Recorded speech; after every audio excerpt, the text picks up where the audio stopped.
အားလုံးပဲမင်္ဂလာပါ 2max ကနေပြီးတော့ပြန်လည်ကြိုဆိုလိုက်ပါတယ်ဒီနေ့တော့ 2max တို့ iPhone 16 Pro Max က9လအကြာ review ပြောလိုက်ကြအောင်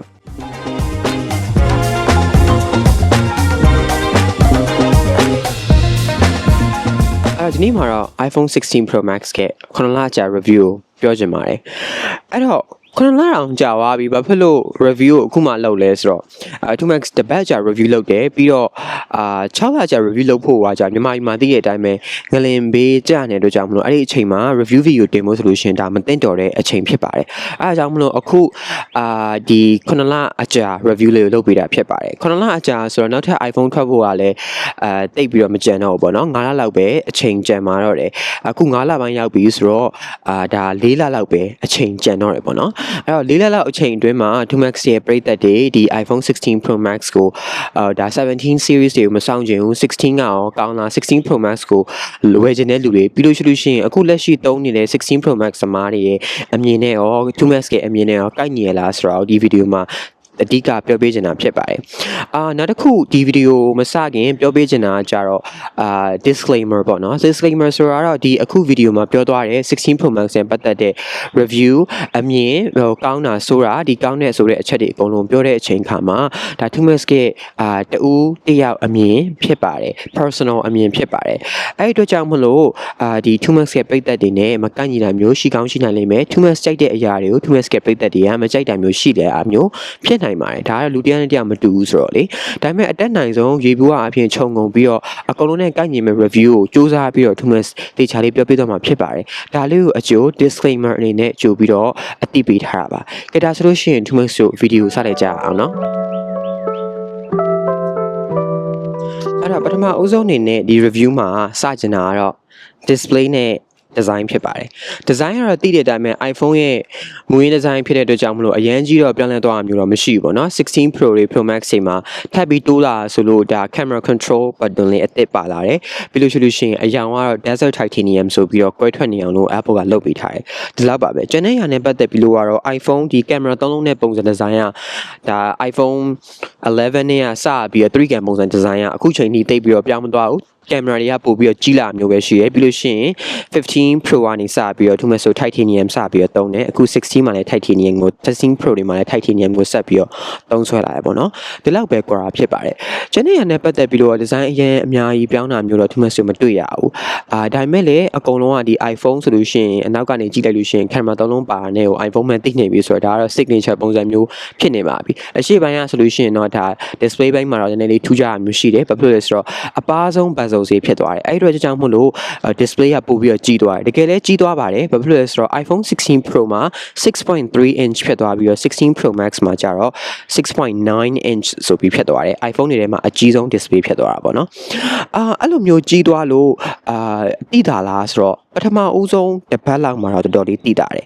ပထမဦးဆုံးတစ်ပတ်ကတော့ကိုယ့်ရဲ့ဖုန်းကြည့်တဲ့အချိန်မှာဖုန်းရဲ့တော်တော်ကြီးကြီးနေပေါ့နော်16 Pro Max မှာဆိုပို့ပြီးတော့တိတာတယ်ဒါ night stand မှာထားမယ်ဆိုလို့ရှိရင်လည်းတော်တော်လေးကိုတိတာတာမျိုးတွေ့ရမယ်ဒါပေမဲ့အခု9လကြာပြီဆိုတော့ကိုယ့်ဖုန်းရဲ့ဟာနဲ့လည်း used to ဖြစ်နေပြီဆိုတော့အရန်ကြီးသွားတာမျိုး display ပိုင်းကြီးသွားတာအရန်ကြီးဂရုမစိုက်မိတော့ပါဘူးဒါပေမဲ့ဘယ်လိုဖြစ်ဖြစ် display ကြီးတာကိုသဘောကျတယ် Dynamic Island ကတော့အခုချိန်ထိဒါအသုံးဝင်စေပုံစံလို့2max ကတော့မြင်ပါတယ် Dynamic Island ကိုဒီထက်နည်းနည်းလေးသေးပေးမယ်ဆိုလို့ရှိရင်တော့ပို့ပြီးတော့ရုပ်ရှင်တွေပါကြည့်ရလို့ရှိရင်သူကဝင်ပြီးတော့ရှုပ်နေတော့ပေါ့နော်ဒါလေးကိုလုပ်ပေးစေချင်ပါတယ် display ဘက်မှာအားမရတာတစ်ခုရှိပါတယ်ဒါကတော့ anti reflective display မရသေးတာပါSamsung မှာဆိုလို့ရှိရင် S24 S25 မှာပါလာတဲ့ display ကနေရာအောက်မှာဖြစ်မိရအောင်မှာဖြစ်အယောင်မပြန်ဘူးပေါ့နော်ဒီအယောင်ပြန်တဲ့ display ကို Apple ကအခုချိန်ကြီးမလုပ်ပေးနိုင်သေးဘူးအခုဒီ17 Pro Pro Max တွေမှာပါတယ်ဆိုပြီးတော့သတင်းကြားလာပြီမြဲအခုလွန်ခဲ့တဲ့4-5 ရက်ကသတင်းနောက်ဆုံးထွက်လာတာကတော့ Apple ကဘလို့မှမလုပ်နိုင်တော့ဘူးလို့သိရပါတယ်ဒါကတော့လုံးဝ very disappointing news ပါတော်တော်လေးကိုစိတ်ပြတ်မိပါတယ်ဘာဖြစ်လို့လဲဆိုတော့17 Pro Pro Max မှာဒီ display ဒီ feature ပေါ့နော်စောင့်နေလူတွေအများကြီးပါပဲဆိုတော့နေအောင်ထဲမှာကြည့်တာတို့အခုပုံမှာပြထားတဲ့အတိုင်းပဲ25 Ultra နဲ့ iPhone နဲ့ရှင်းထားမယ်ဆိုလို့ရှိရင်အရင်ယူမိုးနဲ့မြေကွာနေပါတယ်အယောင်ပြန်တဲ့ဟာတော်တော်လေးကိုအဆင်မပြေပါဘူးဒါပေမဲ့ Apple က MacBook တွေiPad တွေမှာကျတော့ nano texture display ကိုလုပ်နိုင်တယ်ဆိုတော့ iPhone မှာဘာဖြစ်လို့မလုပ်ပေးသေးတာလဲဆိုတော့ဒီမေကွန်းတော့ထုတ်เสียရှိပါတယ်ဒါမှမဟုတ် Apple ကလုတ်ပေးနိုင်ပြီးတော့ပတ်စံထပ်ပြီးတော့အပူတောင်းမှလာဆိုတော့စိတ်ဝင်စားစရာပါပဲဒါကတော့ display ဘိုင်းနဲ့ design မှန်ကိုပြောသွားတာဖြစ်ပါတယ်ကဲဒါဆိုလို့ရှိရင်နောက်တစ်ခုဆက်ပြောလိုက်ကြအောင်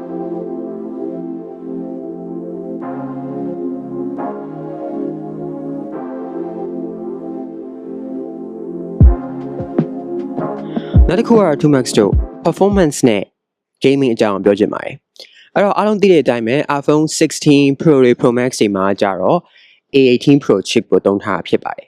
A18 Pro chip ကတော့သိတဲ့အတိုင်းပဲ Apple Silicon ဆိုတာတော့ powerful ဖြစ်ပြီးသားဆိုတော့ကြောင့်မို့အထူးတလဲတိတ်ပြီးတော့ performance ပိုင်းနဲ့ပတ်သက်ပြီးတော့ပြောနေစရာအကြောင်းတော့တိတ်မရှိပါဘူး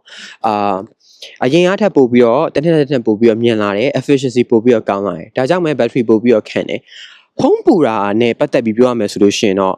အရင်နှစ်တရာလောက်မစိုးတော့ဘူးပေါ့နော်14 Pro တွေ Pro Max တွေမှာလုံးဝကို battery မခံဘူး15 Pro တွေ Pro Max တွေမှာကျတော့ဖုန်းအရန်ပူတယ်ပေါ့နော်အခု16 Pro တွေ Pro Max တွေမှာကျတော့ဖုန်းကပူသေးတယ်ဆိုပေမဲ့အရန်ကြီးမစိုးတော့ဘူးပေါ့နော်ဘာလို့လဲဆိုတော့ 2max ကအရင်နှစ် Europe ကိုသွားတော့ကနွေရာသီမှာသွားတာဆိုတော့အဲ့တုန်းက15 Pro Max နဲ့သွားတာပါအဲ့တုန်းကဖုန်းကအရန်ပူပြီး battery ကတောက်လျှောက်ကျပြီးတော့ camera ရိုက်တာနဲ့ပဲတော်တော်အချိန်ကုန်ပြီးတော့power bank လည်းမနိုင်ဘလို့မှမနိုင်ဟိုအပြင်ထွက်တာနဲ့ auto ဒီ battery တွေကကျနေတာပေါ့နော်အခု16 Pro Max နဲ့ကြတော့အဲ့လောက်ကြီးမစိုးတော့ဖုန်းအရန်ပူတယ်လို့တော့မခံစားဘူးဒါပေမဲ့ဒီထက်ပိုပြီး Apple ကကောင်းအောင်လုပ်ပေးနိုင်ပါသေးတယ်ဒါကတော့17 Pro Max မှာလာမဲ့ vapor chamber cooling system ပေါ့နော် liquid နဲ့ cooling ဒါကတော့17 Pro Max solution တော့တိတ်ချာလေးပြပြပါမယ်အခုဒီ16 Pro Max နဲ့ဆက်ပြီးတော့ battery ဘိုင်းနဲ့ပြောရမယ်ဆိုလို့ရှိရင်တော့ battery ဘိုင်းကတော်တော်လေးကိုခံတာကိုတွေ့ရတယ်အရင်နှစ်ကလောက်အရင်နှစ်ကဒါတောင်မှပဲဒီ14ထပ်စားလို့ရှိရင်အများကြီးတာတာ14 Pro တွေ Pro Max ရဲ့အဆိုးဆုံးအခု16 Pro တွေ Pro Max မှာ battery ဘိုင်းနဲ့ပတ်သက်ပြီးပြောရလို့ရှိရင်တော်တော်လေးစိတ်ချရပါတယ်ဒါ 2max ကတယောက်တည်းအမြင်မဟုတ်ဘူး 2max ရဲ့တငယ်ချင်းတွေရောတခြားသူတွေရော survey လုပ်ပြီးတော့ကိုကမေးကြည့်ပြီးပြီဘာဖြစ်လို့ဆိုတော့ငါဒီဗီဒီယိုရိုက်မလို့အဲ့တော့ battery နဲ့ပတ်သက်ပြီးတော့ဘာ complaint ရှိတယ်ဆိုတော့တို့မှာ complaint မရှိဘူးတော်တော်လေးအဆင်ပြေလို့အားလုံးကထောက်ခံပါတယ်အဲ့တော့ battery နဲ့ပတ်သက်ပြီးတော့16 Pro တွေ Pro Max ရဲ့တော်တော်လေးကိုစိတ်ချရပါတယ်ဒါလေးပြောချင်တာပါ gaming နဲ့ပတ်သက်ပြီးပြောရမယ်ဆိုလို့ရှိရင်တော့ 2max က game ဆိုတဲ့လူတရားမဟုတ်တဲ့အတွက်ကြောင့်မလို့အရန်ကြီးတော့ပြောပြလို့မရဘူးဒါပေမဲ့တချို့ reviewers တွေပြောတာတော့ game ဆိုလို့ရှိရင်တော့နည်းနည်းလေးပူလာတာတော့မြင်နေပေါ့နော်ဒါပေမဲ့အရင်နှစ်ကလောက်တော့ refresh rate တွေကျတာတို့ဖုန်းကအရန်ကြီးပူရှစ်တောက်နေတဲ့ဟာလောက်ကြီးတော့မဖြစ်တော့ဘူးလို့ပြောပါတယ်ဒါပေမဲ့အခုနောက်ထပ်သတင်းကတော့ Fortnite ကနောက်တစ်ပတ်မှာပြန်ပြီးတော့ App Store ပေါ်မှာပြန်လာမယ်လို့ပြောပါတယ်အဲ့တော့မှပဲ 120Hz display နဲ့ Fortnite ဆော့ပြီးတော့ solution တော့ 2max ဒါ page မှာထပ်ပြီးတော့ဒါစာရေးပြီးတော့ဒီအကြောင်းလေးကို gaming အကြောင်းလေးကိုဆက်ပြီးတော့တင်ပေးပါမယ်အခုလက်ရှိဒီ performance နဲ့ gaming ကိုဒီ review မှာပြောရမယ်ဆိုလို့ရှိရင်တော့ performance ကလည်းပြောစရာမရှိဘူး gaming ဘက်မှာတော့နည်းနည်းလေး Apple က adaptation ကိုနည်းနည်းလေးပို့ပြီးတော့ကင်တွယ်နိုင်မယ်ဆိုလို့ရှိရင်တော့ပို့ပြီးတော့ကောင်းသွားပါလိမ့်မယ် chip နဲ့ပတ်သက်ပြီးတော့တိတ်ပြီး complaint မရှိဘူးအဆင်ပြေပါတယ် performance ဘိုင်းနဲ့ gaming ဘိုင်းနဲ့ပေါ့နော် battery ကလည်းတော်တော်လေးကိုခံတာကိုတွေ့ရပါတယ်ပြီးလို့ရှိရင်ဖုန်းကလည်းအရန်ကြီးမပူတော့ဘူးဆိုတော့16 Pro Pro Max ကိုရွေးမယ်ဆိုလို့ရှိရင်ဒါရွေးတဲ့ဖုန်းဖြစ်ပါတယ်ဒီကိုရှေ့သွားမှာဆိုလို့မနက်ဖြန်ဆိုလို့ရှိရင်တော့ part 2ကိုဆက်ပြီးတင်ပေးသွားမှာဖြစ်ပါတယ်